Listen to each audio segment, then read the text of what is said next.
Hello everyone, welcome to Courts This Week by Live Law. This is Advocate Ostika Das and I'm Debojit here with the most important stories from our country's courts over the last week. Yes, quite a lot of important shifts took place. So what are we starting with today, Debojit? Let's begin with what's turning out to be a frustrating saga, the state of India's transparency watchdog, the Central Information Commission. Ostika, what's going on here? It's a problem affecting the fundamentals of our democracy. Activist Anjali Bharadwaj and advocate Prashant Bhushan have gone to the Supreme Court again, arguing that the government is quietly weakening the spine of the Right to Information Act. Their core claim is that the government is deliberately delaying appointments to the Central Information Commission and refusing to disclose who's even being considered for those posts. So the transparency watchdog allegedly evading transparency. That is as ironical as it gets. Exactly. Bhushan put it rather bluntly. He said the government is trying to airdrop favored individuals, even journalists friendly to the regime, into these posts without any relevant experience. By doing this, he said the government is making the CIC effectively defunct and, in his words, killing the RTI Act. That's a very strong allegation. So how did the Supreme Court respond to this? The court acknowledged that there was a delay in appointments but still refused to order the government to publicly release the list of shortlisted candidates before finalizing appointments. Justice Surya Kant, speaking for the bench, said there was no reason to doubt that the union would act transparently and assured that appointments would happen soon. So the court essentially chose to trust the government's word. For now, yes. And that's what has been frustrating for the petitioners. They believe the judiciary has opted for faith over enforcement, trusting an executive that's been anything but transparent in this process. As Prashant Bhushan put it after the hearing, no government wants transparency. And what's more is that the petitioners alerted the court that the post of Chief Information Commissioner remained vacant. And of the 10 sanctioned posts for information commissioners, 8 were still unfilled. They also highlighted that the Jharkhand State Information Commission has been completely non-functional since May 2020, with no appointments made to revive it. Tough days ahead. Moving on now, Ostika, to a case that really hits at the heart of justice. 3 men, once sentenced to death, are now asking for something that does not even formally exist in Indian law yet. That's right, Debojit. The Supreme Court is being asked to recognize a uniform system of compensation for wrongful incarceration. The lead petitioner, Ramkirat Munilal Gaud, spent 12 years in prison, 6 of them on death row, before the Supreme Court finally acquitted him. The court found that his conviction was built on a flawed and tainted investigation. 12 years behind bars, 6 waiting to be executed, then found innocent. That's hard to even imagine. It truly is. Gaud's petition argues that such wrongful incarceration is a grave violation of the fundamental right to life and liberty under Article 21. And he's not alone. 2 others who went through similar ordeals have now joined the case. Right. Before we move forward with the question of law, can you tell us what actually happened in the case that they were wrongfully incarcerated for? Of course. So, Gaud was originally convicted on March 8, 2019 under multiple provisions of the IPC and the POCSO Act and was sentenced to death, a punishment later upheld by the Bombay High Court on 25th November 2021. However, on 7th May 2025, a 3-judge bench of the Supreme Court acquitted him of all charges, finding that the prosecution's case had relied on fabricated witnesses and unreliable evidence. Right. So what's the court's stance right now? The bench of Justices Vikram Nath and Sandeep Mehta has taken this issue very seriously. They've asked for the direct assistance of the Attorney General or the Solicitor General to weigh in, specifically on whether the state can be held liable for compensating citizens whose lives were destroyed by systemic failures in policing, prosecution, and justice delivery. That could set an important precedent, right? You can't just pull the knife out of the wound, you need to heal it too. Absolutely. If the court does recognize such a right, it could finally create accountability for wrongful imprisonment, something our system has never formally provided for, despite the devastating human cost. Let's turn now to a major development in the Delhi riots larger conspiracy case, one that's been before the Supreme Court for quite some time. Ostika, what's the current picture here? The Delhi police has taken a firm stance in its affidavit filed before the Supreme Court. The police has opposed bail for Umar Khalid, Sharjeel Imam and others charged under the UAPA, and their tone was openly adversarial. They have accused the petitioners of trying to play the victim card by citing prolonged incarceration, arguing instead that the accused themselves caused much of the trial's delay, through what they call malified and mischievous tactics. That's quite a strong charge, essentially blaming the accused for being stuck in jail for those long. Exactly, but beyond the delay issue, the police also doubled down on the so-called larger conspiracy theory. They claim that Khalid and others deliberately conceptualized the Chakka Jam as part of a broader plan to strike at the sovereignty and integrity of the country. According to them, the protests were designed to trigger an armed rebellion that could be replicated across India. The affidavit even names Umar Khalid as the chief conspirator, alleging that he and the others organized, financed, and escalated the anti CAA protests into violent riots. And how did the defense respond in court? The arguments this week were intense. Senior advocate Dr. Abhishek Manu Singhvi, appearing for Gulfisha Fatima, made a passionate plea. He said merits don't matter in this is a distortion of the criminal justice system. He pointed out that after 5 years in custody with the trial still nowhere close to starting, the concept of liberty itself was being lost. He reminded the court that even under UAPA, prolonged incarceration can justify bail. And Kapil Sibal was arguing for Umar Khalid, right? What did he have to say? Kapil Sibal brought in detailed figures to show how badly the system has failed. He said that the trial was stalled because the presiding judge was on leave for 55 hearing dates and the special public prosecutor was unavailable for 59. On merits, he stressed that there is no evidence, no weapons, no proof of funding, no act of violence. Khalid wasn't even in Delhi during the riots and his only alleged overt act, a speech, invoked Gandhian non-violence. Sibal also highlighted that co-accused who were actually present at the riots have already been granted bail. So essentially what they're saying is what we have come to hear very frequently about our justice system. It's punishment without trial. Exactly, Devojit. The matter has now been adjourned to Monday when the Supreme Court will continue hearing arguments from the remaining accused and the Delhi police. The larger question of liberty under UAPA remains at the heart of it all. Now to a story that stirred quite a debate, and not just in legal circles. Ostika, over the last few weeks, we've seen a string of public comments from former Chief Justice D.Y. Chandrachud about the Ayodhya verdict. And it looks like one of them has now sparked a full-blown court battle. Exactly. The controversy finally took a legal turn when lawyer Mehmood Pracha filed a petition seeking to set aside the 2019 Ayodhya judgment, claiming it was vitiated by fraud.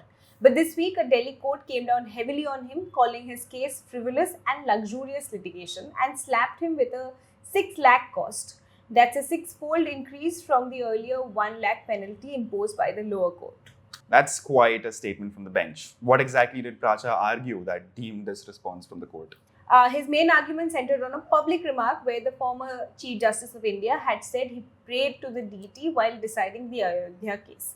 Pracha contended that this amounted to unlawful interference, essentially that divine invocation compromised the judicial process and rendered the verdict fraudulent. And how did the court react to that line of reasoning? District Judge Dharmender Rana dismissed it outright. He said Pracha had missed the subtle distinction between the supreme god and the juristic personality of the deity represented in court. The judgment added that seeking guidance from the Almighty can't be treated as fraud or seen as an attempt to gain any unfair advantage, not in law, not in any religion.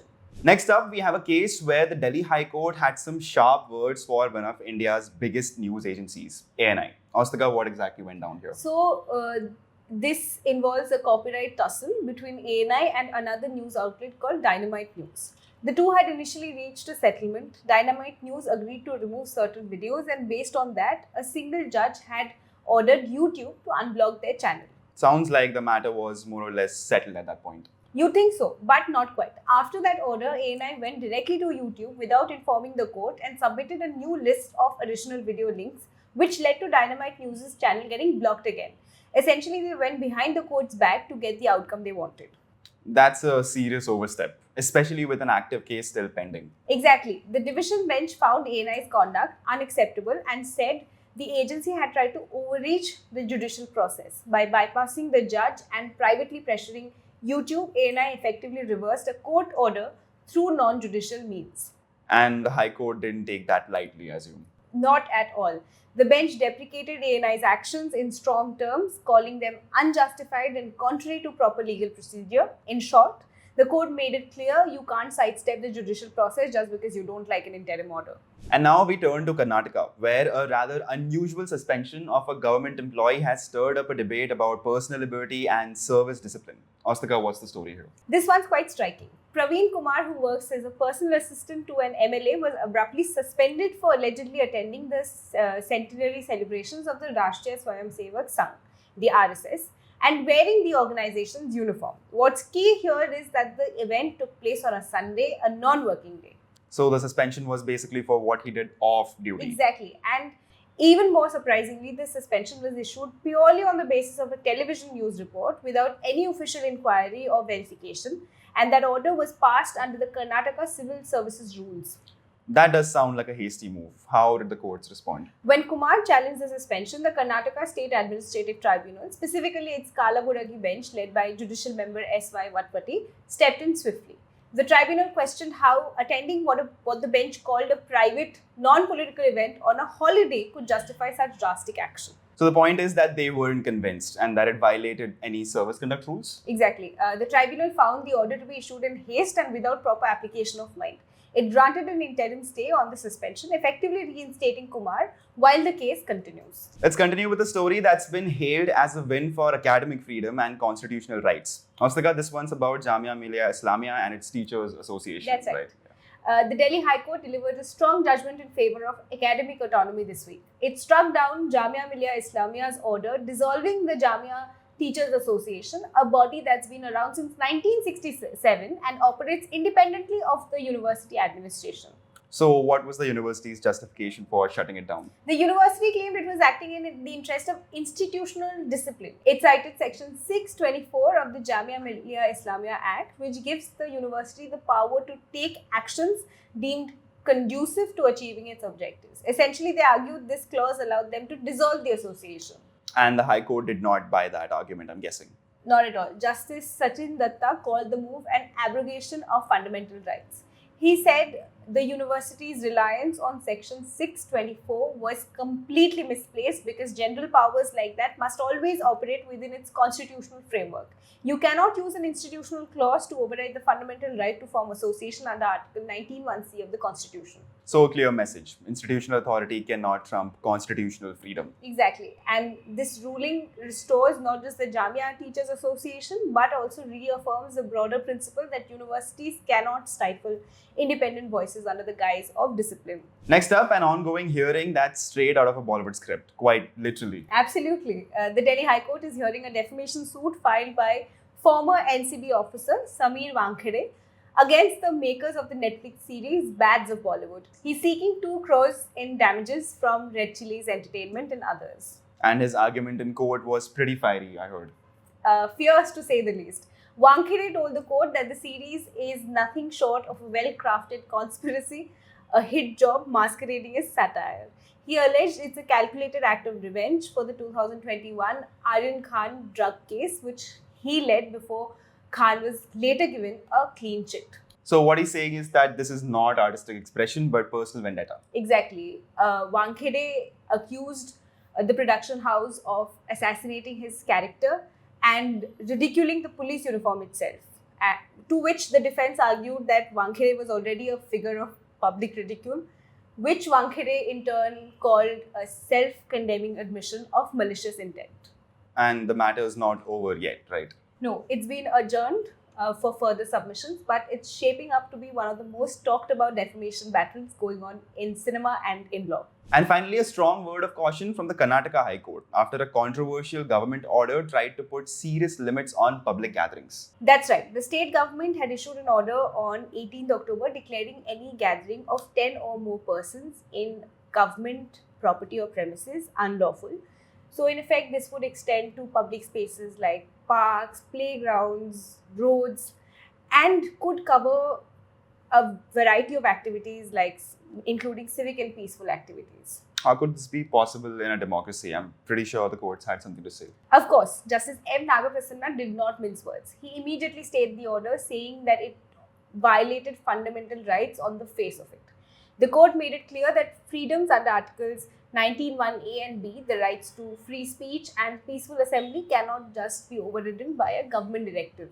So the message from the bench was loud and clear. You cannot sidestep the constitution with an executive shortcut. Precisely. The High Court's swift intervention has, at least for now, ensured that citizens in Karnataka don't need official permission just to gather, speak, or celebrate in public.